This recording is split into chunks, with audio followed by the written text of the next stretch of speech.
لبيك اللهم لبيك لبيك لا شريك لك لبيك إن الحمد والنعمة لك والملك لا شريك لك.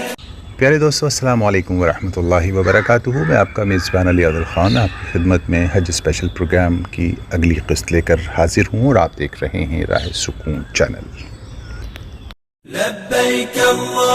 دوستو یوں تو آپ آڈیوز، ویڈیوز اور کتابوں کے ذریعے سے حج کے فرائض اور واجبات کا علم رکھتے ہی ہوں گے، اور اکثر آپ کا مطالعہ بھی چل رہا ہوگا، ٹریننگز بھی چل رہی ہوں گی، بسوں میں سفر کے دوران بھی آپ کو حج کے فرائض اور واجبات کے بارے میں بتایا جا رہا ہوگا. لیکن اس کا جتنا بھی ریپیٹیشن ہو جائے اتنا بہتر ہے، کیونکہ دوستو حج کا فرض چھوٹا تو حج نہیں ہوگا، حج کا واجب چھوٹا اور دم نہیں دیا یعنی کوئی بکری ذبح نہیں کی تو بھی حج نہیں ہوگا. اس لیے اس کو بہت اچھے طریقے سے سادگی سے سمجھنا بے حد ضروری ہے. حالانکہ لوگ آپ کو اپنے اپنے انداز سے سمجھا رہے ہوں گے، آپ سمجھ بھی رہے ہوں گے، اور ہماری بھی کوشش ہے کہ ہم بھی آپ کی خدمت میں حج کے فرائض اور واجبات کو بہت آسانی کے ساتھ سمجھانے کی کوشش کریں.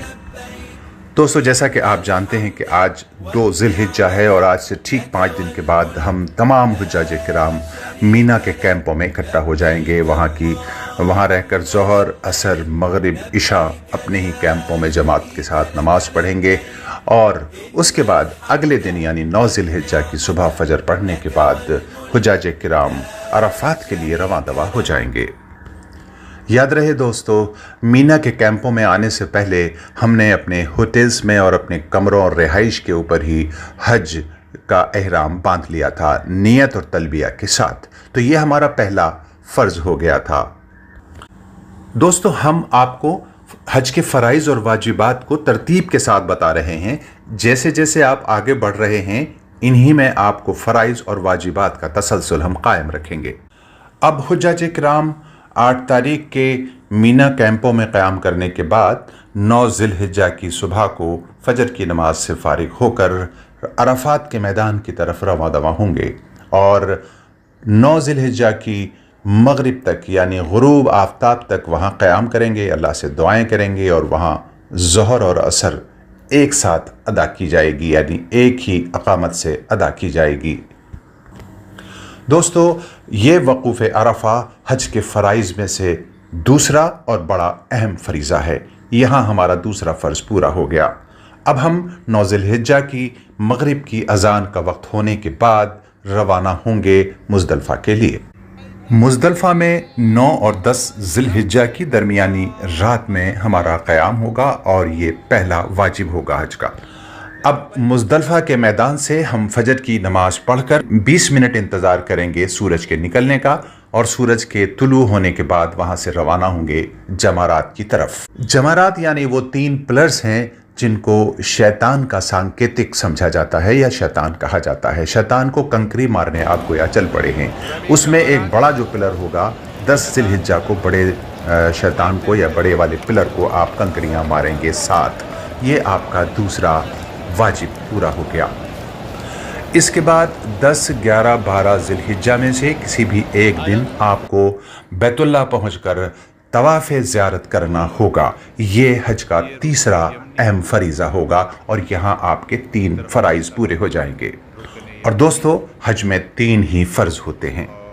اب آپ کے فرائض مکمل ہو چکے ہیں، واجبات کا سلسلہ بھی اب آپ کے ساتھ جاری ہے. بڑے شیطان کو آپ کنکری مار چکے ہیں، اب آپ کو قربانی کرنی ہے. یہ قربانی یعنی تیسرا واجب ہو جائے گا. اس کے بعد آپ کو حلق کرانا ہے، یعنی سر کو پورا منڈوانا ہے، یا قصر کرانا ہے، بالوں کو چھوٹا کرانا ہے. بالوں کا کتروانا یا حلق کرانا یہ چوتھا واجب ہو جائے گا. اس کے بعد 5واں واجب ہے صفا مروہ کی سعی کرنا، یعنی یہ 2 پہاڑیوں کے بیچ کا راستہ ہے جس کو طے کرنا ہوتا ہے. 700 میٹر کے آس پاس یہ راستہ ہوتا ہے. اس کے ساتھ چکر لگانا یہ 5واں واجب ہے. دوستو یہاں ایک بات قابل غور ہے، اس کو بہت دھیان سے سنیں. یہ جو ترتیب ہے رمی جمرات یعنی پہلے بڑے شیطان کو کنکری مارنے کے بعد طواف کرنا، طواف کے بعد قربانی کرنا، قربانی کے بعد حلق کرانا، اس کے بعد پھر سعی کرنا صفا مروہ کی. اس کی ترتیب اسی طرح سے رکھنا جیسے بتایا ہے یہ بھی حج کے واجبات میں سے ایک واجب ہے۔ آپ کا حج مکمل ہو چکا ہے، احرام کھول سکتے ہیں، احرام کی پابندیوں سے باہر آ سکتے ہیں۔ لیکن یاد رہے دوستو، ابھی 11-12 میں تینوں جمرات کو ساتھ ساتھ کنکریاں مارنا ابھی بچا ہے، وہ آپ کو مکمل کرنا ہوگا۔ اگر آپ نے وہ چھوڑ دیا، اپنی رہائش پر واپس آ گئے تو دم دینا ہوگا۔ اب بیت اللہ سے یعنی مکہ مکرمہ کی حد سے باہر سے آنے والے حاجیوں پر ایک ابھی واجب بچا ہے، جس کو ہم طواف وداع کہتے ہیں۔ طواف وداع کرنا ضروری ہے باہر سے آنے والے تمام حاجیوں کے لیے، اس کو نہ بھولیں، وہ کرنا ہی ہوگا۔ اب حاجی صاحب کا حج مکمل ہو چکا ہے، الحمدللہ یہ حاجی ہو گئے ہیں۔ اللہ تبارک و تعالیٰ دنیا کے تمام حاجیوں کے حجوں کو قبول فرمائے اور آسان فرمائے۔ دوستو، امید ہے آپ کو یہ حج کے فرائض اور واجبات بہت اچھے سے سمجھ آ گئے ہوں گے۔ میری پوری کوشش تھی کہ میں آپ تک بہت آسانی کے ساتھ ان حج کے فرائض کو اور واجبات کو سمجھا سکوں۔ خاکسار کو اپنی مخصوص دعاؤں میں یاد رکھیے۔ کل انشاءاللہ نئے عنوان کے ساتھ پھر حاضر ہوں گا۔ تب تک آپ اپنے ایمان، اعمال، صحت، تندرستی، والدین، سراؤنڈنگ اور ماتحتوں کا بے حد خیال رکھیے۔ اللہ نگہبان۔